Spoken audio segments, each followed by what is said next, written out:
Hi, ഏവർക്കും VBY IT Kalpakanchery official YouTube ചാനലിലേക്ക് സ്വാഗതം. ഞാൻ ദിവ്യ, ഇലക്ട്രോണിക് മെക്കാനിക് ട്രേഡ് ഇൻസ്ട്രക്ടർ. ഇന്നത്തെ ക്ലാസ്സിൽ ഡിസ്കസ് ചെയ്യുന്നത് ഡിജിറ്റൽ സ്റ്റോറേജ് ഓസിലോസ്കോപ്പ്, അതായത് അതിൻ്റെ മൂന്നാമത്തെ ഭാഗമാണെന്ന് നമ്മൾ ഡിസ്കസ് ചെയ്യുന്നത്. ഫസ്റ്റ് പാർട്ടിൽ നമ്മൾ പഠിച്ചു എന്താണ് DSO, അതിൻ്റെ ബ്ലോക്ക് ഡയഗ്രം എന്താണെന്നുള്ളതൊക്കെ പഠിച്ചു. സെക്കൻഡ് ക്ലാസ്സിൽ പഠിച്ചു അതിൻ്റെ ഫ്രണ്ട് പാനൽ, അല്ല ഓരോ സ്വിച്ചസും എന്തിനാണ് ഉപയോഗിക്കുന്നതൊക്കെ പഠിച്ചു. തേർഡ് പാർട്ടിൽ നമ്മൾ പഠിക്കുന്നത് ഒരു സിഗ്നൽ എങ്ങനെ ക്യാപ്ചർ ചെയ്യുന്നു, എന്താണ് ഇതിൻ്റെ അഡ്വാൻറ്റേജ്, എന്താണ് യൂസ്, ഒരു ഫങ്ഷൻ ജനറേറ്റർ എന്താണ്, അത്രയും കാര്യങ്ങളാണ് തേർഡ് പാർട്ടിൽ പഠിക്കുന്നത്. First, capturing A single shot signal.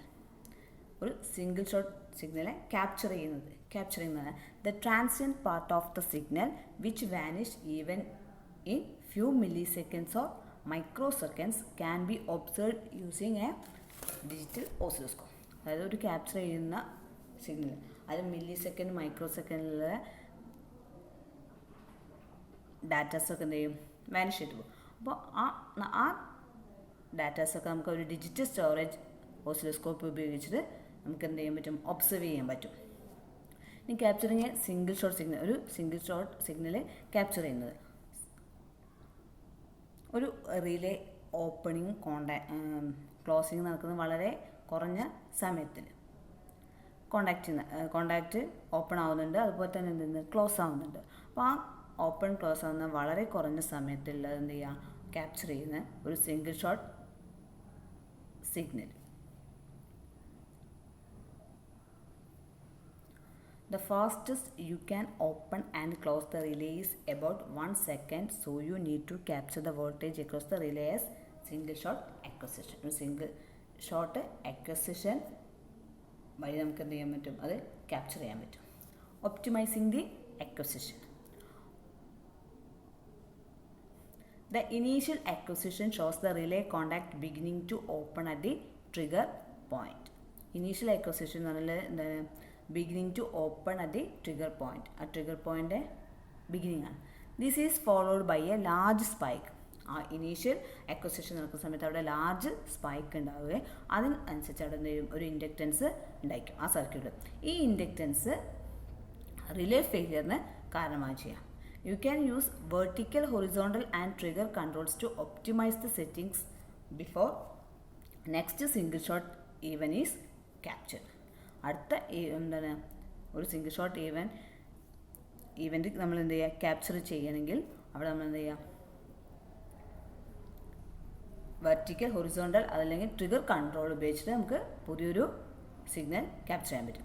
When the next acquisition is captured with a new settings, ഒരു ന്യൂ സെറ്റിങ്സ്, അതായത് ഒരു സിംഗിൾ സീക്വൻസ് ബട്ടൺ നമ്മൾ വീണ്ടും പ്രസ് ചെയ്യുകയാണെങ്കിൽ എന്ത് ചെയ്യാൻ പറ്റും, കുറച്ചും കൂടി ഡീറ്റെയിൽഡ് ആയിട്ട് വ്യൂ ചെയ്യാൻ പറ്റും.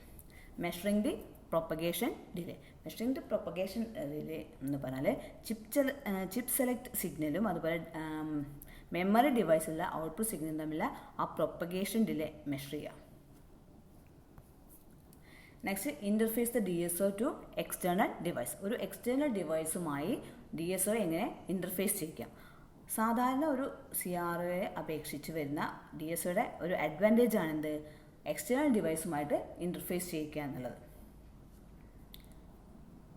A typical DSO may come with 2 USB ports. ഒരു സാധാരണ ഒരു DSO എന്ന് പറഞ്ഞാൽ 2 USB പോർട്ട്സ് ഉണ്ടായിരിക്കും. മറ്റ് ഡിവൈസുമായിട്ട് കമ്മ്യൂണിക്കേഷൻ നടത്താൻ വേണ്ടി 2 USB പോർട്ട്സ് ഉണ്ടായിരിക്കും. The USB host port on the front of the oscilloscope can transfer. USB ഫ്രണ്ടിൽ കാണുന്ന USB പോർട്ട്, DSOയുടെ ഫ്രണ്ടിൽ കാണുന്ന USB പോർട്ട് ഉപയോഗിക്കുന്ന wave form and setup data to from a USB flash drive. Wave ഫോമിനെ ഒരു USB flash ഡ്രൈവിലേക്ക് transfer ചെയ്യുക. Screen image to a USB flash drive. Screen ഇമേജിനെ ഒരു USB ഫ്ലാഷ് ഡ്രൈവിലേക്ക് ട്രാൻസ്ഫർ ചെയ്യാം. The USB device port on the rear of the oscilloscope can transfer. രണ്ടാമത് വരുന്ന USB എന്ന് പറഞ്ഞാൽ wave form and setup data to and from a computer. കമ്പ്യൂട്ടറിലേക്കും തിരിച്ചും എന്ത് ചെയ്യുക, data setup. Screen images to a computer. Screen ഇമേജിനെ കമ്പ്യൂട്ടറിലേക്ക് ട്രാൻസ്ഫർ ചെയ്യാം. Screen images directly to a PictBridge compatible print. Screen ഇമേജിനെ ഡയറക്റ്റ് ആയിട്ട് എന്ത് ചെയ്യുക, പിക് ബ്രിഡ്ജ് കോമ്പാക്റ്റബിൾ പ്രിൻ്ററിലേക്ക് കൊടുക്കാൻ പറ്റും. ഈ പിക്ട് ബ്രിഡ്ജ് കോമ്പാക്റ്റബിൾ പ്രിൻ്റ് എന്ന് പറഞ്ഞാൽ നമ്മൾ സാധാരണയായിട്ട് ഒരു ഡിജിറ്റൽ ക്യാമറ ഒക്കെ ഉപയോഗിച്ച് ഉള്ള പിക്ചേഴ്സ് അത് നേരിട്ട് നമ്മൾ എന്ത് ചെയ്യുക, ഈ പ്രിൻ്റർ വഴി നമുക്ക് നേരിട്ട് എന്ത് ചെയ്യാൻ പറ്റും, പ്രിൻ്റ് എടുക്കാൻ പറ്റും. അപ്പോൾ ഇവിടെ ഉണ്ടാകുന്ന സ്ക്രീനിനെ ഡയറക്റ്റായിട്ട് പിക്ട് ബ്രിഡ്ജ് കോമ്പാക്റ്റബിൾ പ്രിൻ്റർ വഴി നമുക്ക് എന്ത് ചെയ്യാൻ പറ്റും, അതിൻ്റെ വർക്ക് ഫോം എടുക്കാൻ പറ്റും. Saving setups on a USB flash drive has several advantage. ഒന്ന് പറഞ്ഞാൽ അതിന് USB ഫ്ലാഷ് ഡ്രൈവിൽ സേവ് ചെയ്യാൻ പറ്റും. Over saving setups in internal memory നമുക്ക് എന്ത് ചെയ്യാൻ പറ്റും, സ്റ്റോർ ചെയ്യാൻ പറ്റും. A USB flash drive has much greater capacity than internal മെമ്മറിയേക്കാളും കപ്പാസിറ്റി USB ഫ്ലാഷ് ഡ്രൈവിനായിരിക്കും. You can copy the setup into a word processing or spreadsheet program on a computer. സിഗ്നൽസിനെ copy ചെയ്യാൻ പറ്റും, ഒരു സ്പ്രെഡ്ഷീറ്റിലേക്ക് കോപ്പി ചെയ്യാൻ പറ്റും. You can give the setup ഫയലിൻ്റെ മീനിങ്ഫുൾ നെയിം. ഈ ഫയൽ നമുക്കൊരു നെയിം കൊടുക്കാൻ പറ്റും. You can use the USB flash drive to copy the setup to a different oscilloscope. മറ്റ് ഓസിലോസ്കോപ്പിലേക്ക് USB വെച്ച് നമുക്ക് കോപ്പി ചെയ്യാൻ പറ്റും. You can set the print button to do the following. Print button set ചെയ്യുന്നത്. Send the current image to A pic bridge compatible printer or computer to the rear USB port.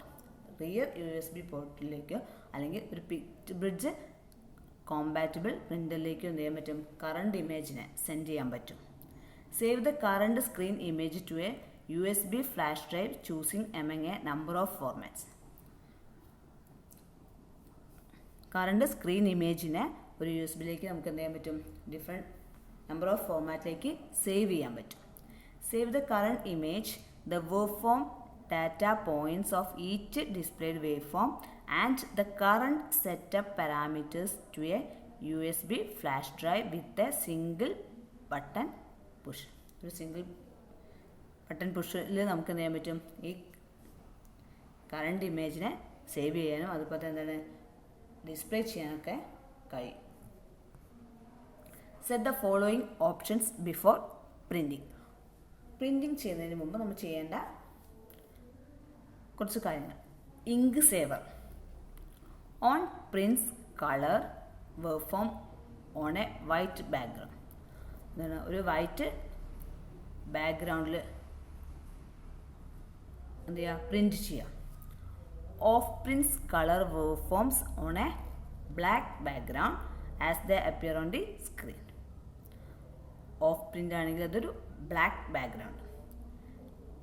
About printing, select to stop sending data to the printer and to end printing. Abort printing എന്ന് പറഞ്ഞാൽ send ചെയ്യുന്ന data stop ചെയ്യാൻ, അല്ലെങ്കിൽ പ്രിൻ്റിന് printing end ചെയ്യാനുള്ളതാണ് abort printing എന്ന് പറയുന്നത്. Layout, select the orientation of the screen image to be printed either portrait or landscape. ആ ലേ ഔട്ട്, അത് പോർട്രേറ്റ് വേണോ ലാൻഡ്സ്കേപ്പ് വേണോ, എങ്ങനെയാണ് ആ ഓറിയൻറ്റേഷൻ അത് സെലക്ട് ചെയ്യാണ് ലേ ഔട്ട് എന്ന് പറയുന്നത്. Next, paper size. Select from A lot for paper size support by your printer. The default choice allows the printer to select its default paper size. ഇങ്ങനെയുള്ള പേപ്പറിൽ പ്രിൻറ്റ് ചെയ്യുന്നത് ആ പേപ്പർ സൈസ് ഡിഫോൾട്ട് സെലക്ട് ചെയ്ത് ഒരുപാട് sizes ഉണ്ടായിരിക്കും, അതിലേതാ വേണ്ടുന്ന അതിൽ select ചെയ്യാം. Image size, select from a list of image sizes supported by your printer. നമ്മുടെ പ്രിൻറ്റർ സപ്പോർട്ട് ചെയ്യുന്ന ഇമേജ് സൈസ് സെലക്ട് ചെയ്യാം.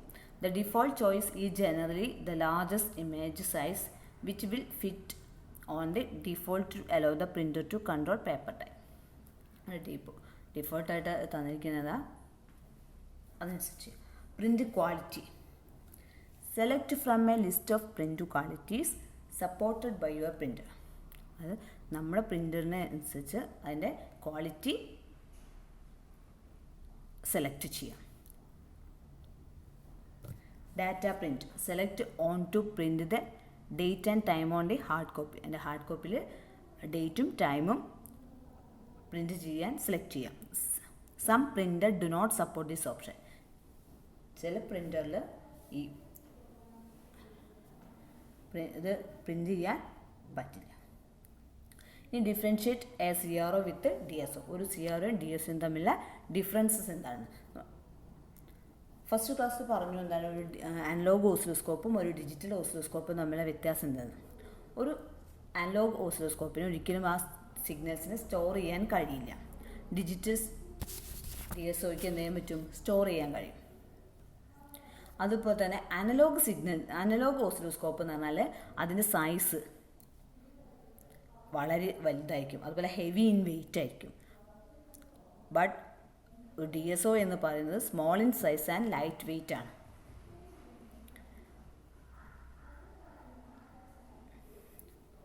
അപ്പോൾ അനലോഗ് ഓസിലോസ്കോപ്പും ഡിജിറ്റൽ ഓസിലോസ്കോപ്പും തമ്മിലുള്ള ആ difference. Directly reads voltage and displays its on screen. അത് ഒരു അനലോഗ് തന്നാൽ ആ ഡയറക്റ്റ്ലി എന്ത് ചെയ്യും? ആ അനലോഗ് സിഗ്നലിനെ അതിൽ റീഡ് ചെയ്യും, സ്ക്രീനിൽ റീഡ് ചെയ്യും. It reads the analogue and converts into digital form before being display on screen. Digital oscilloscope എന്ന് പറഞ്ഞാൽ ആദ്യം അനലോഗ് സിഗ്നൽസിനെ സ്വീകരിച്ചതിന് ശേഷം അതിനെ ഡിജിറ്റലാക്കി മാറ്റി വീണ്ടും ഡിസ്പ്ലേ ചെയ്യുന്നതിന് മുമ്പ് അതെന്താക്കി മാറ്റും? അനലോഗ് ആക്കി മാറ്റിയിട്ടാണ് നമുക്ക് സ്ക്രീനിൽ കാണുന്നത്. Do not require ADC, micro processor and acquisition memory. ADC അതുപോലെ എന്താണ്? ADC എന്ന് പറഞ്ഞാൽ analog to digital converter, micro processor, acquisition മെമ്മറിയുടെ ഒന്നും ആവശ്യമില്ല അനലോഗ് ഓസിലോസ്കോപ്പിൽ. പക്ഷേ ഡിജിറ്റൽ ഓസിലോസ്കോപ്പിൽ ADC, മൈക്രോ പ്രൊസസ്സർ അതുപോലെ അക്വസിഷൻ മെമ്മറിയൊക്കെ ആവശ്യമുണ്ട്. Can only analyze a signal in real time as there is no storage memory available. Storage memory ഇല്ലാത്ത കാരണം അത് അവിടെ ഡിസ്പ്ലേ ചെയ്തിരിക്കുന്ന സിഗ്നൽസിനെ വ്യൂ ചെയ്യാൻ പറ്റുന്നു. Can analyze signals in real time as well as can analyze previously acquired large sample of data with the facility of storage available. Digital storage ഓസിലോസ്കോപ്പിൽ എന്ന് പറഞ്ഞാൽ നമ്മൾ സ്റ്റോർ ചെയ്ത് കഴിഞ്ഞാൽ ആ ഡാറ്റ നമുക്ക് വീണ്ടും എന്ത് ചെയ്യാൻ പറ്റും? അനലൈസ് ചെയ്യാൻ കഴിയും.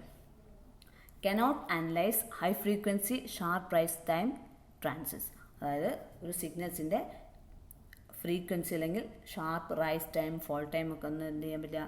അനലൈസ് ചെയ്യാൻ കഴിയില്ല. Cannot analyse high frequency transitions due to advanced DSP algorithm available and ported on microprocessor with can operate or stored samples of input voltage. High frequency transitions analyse ചെയ്യാൻ കഴിയില്ല. അഡ്വാൻസ്ഡ് DSP ലോഗരിതം വെച്ചിട്ട് നമ്മളൊരു micro processor വഴി നമുക്ക് എന്ത് ചെയ്യാൻ പറ്റും? അത് സ്റ്റോർ ചെയ്തിട്ട് ഓപ്പറേറ്റ് ചെയ്യാൻ കഴിയും. അതാണ് പ്രധാനമായിട്ടും വരുന്ന ഡിഫറൻസ്. പിന്നെ അതിൻ്റെ സൈസ്, അതുപോലെ സിഗ്നൽസ് സ്റ്റോർ ചെയ്യുന്ന കപ്പാസിറ്റി, അതുപോലെ pre triggering view analogue signals ഓസിലോസ്കോപ്പിന് ഇല്ല. പക്ഷേ pre triggering value view digital storage ഓസിലോസ്കോപ്പിന് സാധിക്കും. ഇനി uses of digital storage oscilloscope. എന്താണ് ഡിജിറ്റൽ സ്റ്റോറേജ് ഓസിലോസ്കോപ്പിൻ്റെ ഉപയോഗം? Used for testing signal voltage in circuit debugging. അതായത് സർക്യൂട്ടിലെ സിഗ്നൽ ടെസ്റ്റിങ്ങിന് വേണ്ടി ഉപയോഗിക്കുന്നു. ടെസ്റ്റിംഗ് ഇൻ മാനുഫാക്ചറിങ്, അതായത് ഒരു കമ്പൗണ്ട് അല്ലെങ്കിൽ ഒരു എക്യുപ്മെൻറ്റ് ഉണ്ടാകുന്ന സമയത്ത് മാനുഫാക്ചറിങ് അതിന് ഉപയോഗിക്കുന്നു, ടെസ്റ്റിങ്ങിന് ഉപയോഗിക്കുന്നു. ഡിസൈൻ ചെയ്യാൻ. Testing of signals voltage in radio broadcasting equipment. Radio broadcasting എക്യുപ്മെൻറ്റിലെ സിഗ്നൽ വോൾട്ടേജ് മെഷർ ചെയ്യാൻ ഉപയോഗിക്കുന്നു. In the field of research ഫീൽഡിൽ ഉപയോഗിക്കുന്നു. Audio and video recording equipment. അതിലെല്ലാം നമ്മൾ എന്ത് ചെയ്യുന്നു? ആ സിഗ്നൽ സ്ട്രെങ്ത്ത് അല്ലെങ്കിൽ ഓരോ സിഗ്നലിൻ്റെയും പാരാമീറ്റേഴ്സ് ചെക്ക് ചെയ്യാനൊക്കെ വേണ്ടിയിട്ട് നമ്മൾ എന്ത് ഉപയോഗിക്കുന്നു? DSO ഉപയോഗിക്കുന്നു. ഇതിൽ വരുന്നതാണ് ഫങ്ഷൻ ജനറേറ്റർ യൂസിങ് IC 8038 പറയുന്നത്. IC 8038 ഉപയോഗിച്ച് ഒരു ഫങ്ഷൻ ജനറേറ്റർ. അവിടെ ഒരു ഫംഗ്ഷൻ ജനറേറ്റർ എന്ന് പറഞ്ഞാൽ അതിൽ 2-3 സിഗ്നൽസ് പ്രൊഡ്യൂസ് ചെയ്യും. അതായത് sine wave, square wave, triangular wave, so tooth wave, pulse wave form, ഇതെല്ലാം എന്ത് ചെയ്യും, പ്രൊഡ്യൂസ് ചെയ്യും. The frequency can be selected externally from 0.001 Hz to more than 300 Hz using either resistors or capacitors. Frequency modulation and sweeping can be accomplished with an external voltage. External voltage അനുസരിച്ച് നമുക്ക് ഏകദേശം ഒരു 0.001 Hz to 300 Hz വരെയുള്ള signals നമുക്ക് എന്ത് ചെയ്യാൻ പറ്റും, frequency നമുക്ക് സെലക്ട് ചെയ്യാൻ പറ്റും. IC 8038 is fabricated with advanced monolithic technology using Schottky barrier diodes and thin film resistors, and the output is stable over a wide range of temperature and supply variation. Output stable ആണ്, എന്താണ് wide range of temperature, അതുപോലെ supply variation എന്താണ് output stable ആയിരിക്കും. എന്നാണ് എൻ്റെ block diagram of function generator. ഒരു function ജനറേറ്ററിൻ്റെ block ഡയഗ്രാമാണ് തന്നിരിക്കുന്നത്. അത് 2 കറണ്ട് സോഴ്സസ് ഉണ്ട്, കറണ്ട് സോഴ്സ് 1ഉം കറണ്ട് സോഴ്സ് 2ഉം, പിന്നെ കമ്പാരറ്റർ 1ഉം comparator 2, flip flop, buffer sine converter. ഇതാണ് പ്രധാനമായിട്ടും. പിന്നെ വരുന്നതാണ് അതിലൊരു കപ്പാസിറ്റർ. ഇതാണ് എൻ്റെ ഒരു ബ്ലോക്ക് ഡയഗ്രാം എന്ന് പറയുന്നത്, ജനറേറ്ററിൻ്റെ ബ്ലോക്ക് ഡയഗ്രാം എന്ന് പറയുന്നത്. ഇവിടെ ഒരു എക്സ്റ്റേണൽ കപ്പാസിറ്റർ, 2 കറണ്ട് സോഴ്സ് ഉണ്ട്, കറണ്ട് സോഴ്സ് 1ഉം കറണ്ട് സോഴ്സ് 2 ആണ്. ഈ കറണ്ട് സോഴ്സ് വഴി എന്ത് ചെയ്യും, ഒരു എക്സ്റ്റേണൽ കപ്പാസിറ്റർ ചാർജിങ്ങും ഡിസ്ചാർജിങ്ങും നടക്കും. ഇപ്പോൾ കറണ്ട് 1 കണ്ടിന്യൂസ് ആയിട്ട് ഓൺ ആണെങ്കിൽ ഫ്ലിപ്പ് ഫ്ലോപ്പ് വഴി എന്ത് ചെയ്യും, കറണ്ട് സോഴ്സ് സ്വിച്ച് ഓൺ ആവും ഓഫ് ആവും ചെയ്യും. കറണ്ട് സോഴ്സ് 2 ഓഫ് ആണെങ്കിൽ capacitor charge with current I, capacitor charge current ഐയിൽ ചാർജ് ചെയ്യാൻ തുടങ്ങും. അവിടെ കപ്പാസിറ്ററിന് അനുസരിച്ച് എക്രോസ് ആയിട്ടുള്ള വോൾട്ടേജ് ടൈമിനനുസരിച്ച്, അവിടെ ഉണ്ടാകുന്ന ടൈമിനനുസരിച്ച് എന്ത് ചെയ്യും, റൈസ് ചെയ്യാൻ തുടങ്ങും. ഈ വോൾട്ടേജ് കമ്പാരറ്റർ 1ൻ്റെ ലെവലെത്തി, അതായത് സപ്ലൈ വോൾട്ടേജിൻ്റെ 2/3 എത്തിക്കഴിഞ്ഞാൽ ഫ്ലിപ്പ് ഫ്ലോപ്പ് ട്രിഗർ ആവും, കറണ്ട് സോഴ്സ് 2 റിലീസ് ആവുകയും ചെയ്യുന്നു. അപ്പോൾ ഇവിടെ കറണ്ട് 2I ആയിട്ട് കപ്പാസിറ്റർ ഡിസ്ചാർജ് ചെയ്യുന്നു. അത് കമ്പാരറ്റർ 2ൻ്റെ ലെവൽ എത്തിക്കഴിഞ്ഞാൽ, കമ്പാരറ്റർ 1 2/3ഉം കമ്പാരറ്റർ 2 എന്താണ് 1/3, സപ്ലൈ വോൾട്ടേജിൻ്റെ 1/3 എത്തിക്കഴിഞ്ഞാൽ ഫ്ലിപ്പ് ഫ്ലോപ്പ് ഒറിജിനൽ സ്റ്റേറ്റിലേക്ക് ആവുകയും അവിടെ സൈക്കിൾ എന്ത് ചെയ്യും, വീണ്ടും സ്റ്റാർട്ട് ആവുകയും ചെയ്യുന്നു. ഇവിടെ 4 തരത്തിലുള്ള ഔട്ട്പുട്ട് വേവ് ഫോംസ് നമുക്ക് കിട്ടുന്നു. ചാർജിങ്ങും ഡിസ്ചാർജിങ്ങും ഈക്വൽ ആയിട്ടാണ് എങ്കിൽ അവിടെ നമ്മൾ എന്ത് ചെയ്യും, ഒരു ട്രയാങ്കിൾ വേവ് ഫോം, കപ്പാസിറ്ററിന് ക്രോസ് ആയിട്ട് ഒരു ട്രയാങ്കുലർ വേവ് ഫോമും, അതേപോലെ തന്നെ എന്താണ് ഫ്ലിപ്പ് ഫ്ലോപ്പ് എന്ത് ചെയ്യും, ഒരു സ്ക്വയർ വേവും പ്രൊഡ്യൂസ് ചെയ്യുന്നു. Both wave forms are fed to buffer stages and are available at pin number 3ഉം 9. പിൻ നമ്പർ 3ൽ ഒരു ട്രയാങ്കുലർ വേവും പിൻ നമ്പർ 9ൽ ഒരു സ്ക്വയർ വേവും കിട്ടുന്നു. ഈ 8038 ഫംഗ്ഷൻ ജനറേറ്ററിൻ്റെ ഇതാണ് IC 8038 ഫംഗ്ഷൻ ജനറേറ്റർ. ഇവിടെ സെക്കൻഡ് പിന്നിൽ സൈൻ വേവും, തേർഡ് പിന്നിൽ ട്രയാങ്കുലർ വേവും, 9th പിന്നിൽ എന്താണ് ഒരു സ്ക്വയർ വേവാണ് നമുക്ക് കിട്ടുന്നത്. പിന്നെ ഇവിടെ RAB എന്ന് പറഞ്ഞാൽ 2 എക്സ്റ്റേണൽ ആയിട്ട് 2 റെസിസ്റ്റേഴ്സ് ഉണ്ട്, എക്സ്റ്റേണലായിട്ട് കണക്ട് ചെയ്യുന്ന 2 റെസിസ്റ്റേഴ്സ് ഉണ്ട്, ഒരു കപ്പാസിറ്റർ ഉണ്ട്. എന്താണ് ഒരു 8038 എന്ന് പറയുന്ന IC ഫംഗ്ഷൻ ജനറേറ്റർ ഉപയോഗിക്കുന്ന 8038 പറയുന്ന IC ആണ് തന്നിരിക്കുന്നത്. ഇനി വേവ് ഫോം ടൈമിംഗ്, ആ വേവ് ഫോമിൻ്റെ ടൈമിംഗ് ആണ്. The symmetry of all wave form can be adjusted with the external timing resistor. External timing resistors കൊടുത്തിട്ടാണ് എന്ത് ചെയ്യുന്നത്, അതിൻ്റെ വേവ് ഫോം സിമെട്രി നമ്മൾ അഡ്ജസ്റ്റ് ചെയ്യുന്നത്. 2 possible ways to accomplish there are shown in figure. Best results are obtained by keeping the timing resistor RA and RB separate. RB separated. RA controls the rising portion of the triangle and sine wave and the one state of the square wave. RA എന്ന് പറയുന്നത് rising ടൈമിനെ എന്ത് ചെയ്യുന്നു, control ചെയ്യുന്നു. Triangle വേവിൻ്റെയും sign വേവിൻ്റെയൊക്കെ rising ടൈമിനെ control ചെയ്യും. The magnitude of the triangle wave form is set 1/3 voltage supply. Therefore, the rising portion of triangle is, അതായത് അതിൻ്റെ magnitude എന്ന് പറയുന്നത് ട്രയാങ്കിൾ വേവ് ഫോമിൻ്റെ മാഗ്നിറ്റ്യൂഡ് എന്ന് പറഞ്ഞാൽ 1/3 ആയിട്ട് സപ്ലൈ വോൾട്ടേജിൻ്റെ 1/3 ആയിട്ട് സെറ്റപ്പ് ചെയ്യും. അങ്ങനെയാണെങ്കിൽ അവിടെ ഉണ്ടാകുന്ന T1 time T1 is equal to C into V by I is equal to C into 1 voltage എന്ന് പറഞ്ഞാൽ സപ്ലൈ വോൾട്ടേജിൻ്റെ 1/3 സപ്ലൈ വോൾട്ടേജ് ഇൻറ്റു R എന്ന് പറഞ്ഞാൽ നമ്മളവിടെ എടുക്കുന്ന resistor by 0.22 into supply voltage is equal to RA into C by 0.66. The failing portion of the triangle and sine wave and then zero state of the square wave is അതിൽ വരുന്നതാണ് T2. Time 2 എന്ന് പറയുന്നത് T2 is equal to C into V by I.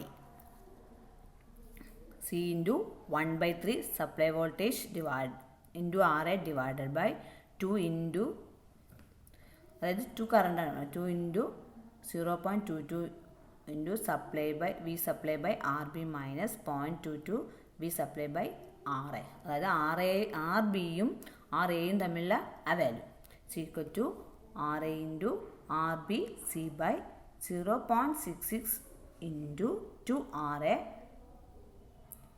minus RB. അതാണ് ആ signals.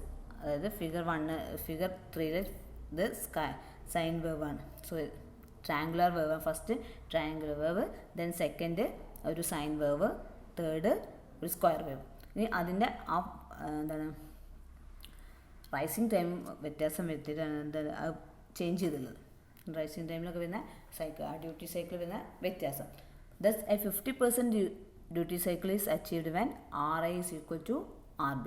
RA R2 equal ആകുമ്പോൾ 50% duty cycle എത്തിയിരുന്നായിരിക്കും. ഇനി അതിൻ്റെ frequency കാണാനുള്ള എന്താണ് 1/T1 പ്ലസ് T2. അപ്പോൾ നമ്മൾ 1/T1ഉം T2 തൊട്ട് മുമ്പ് കണ്ടിരുന്നു. അത് വെച്ച് നമുക്ക് എന്ത് കിട്ടും?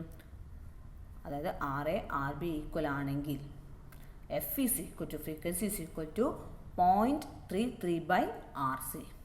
0.33/RC ആണെന്ത് ഒരു ഫംഗ്ഷൻ ജനറേറ്റ് വെച്ച് നമ്മളിതിലുള്ള ഫ്രീക്വൻസി കാൽക്കുലേറ്റ് ചെയ്യുന്നത്. Selecting RA RB and C.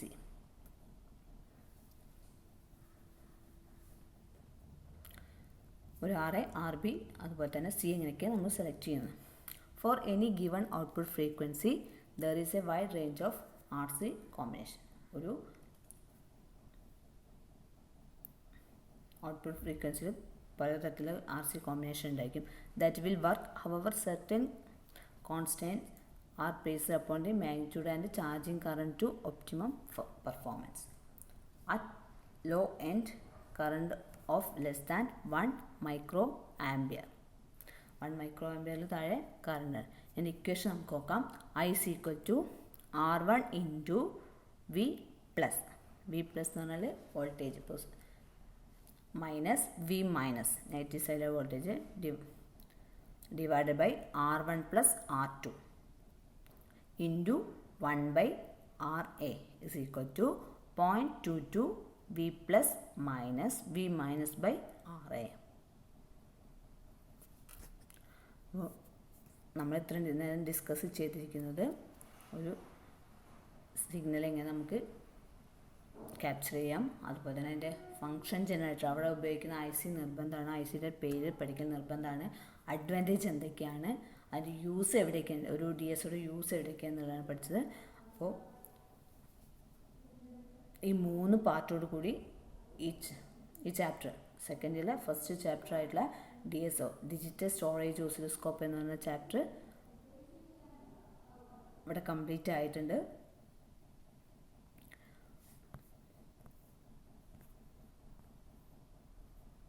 അപ്പോൾ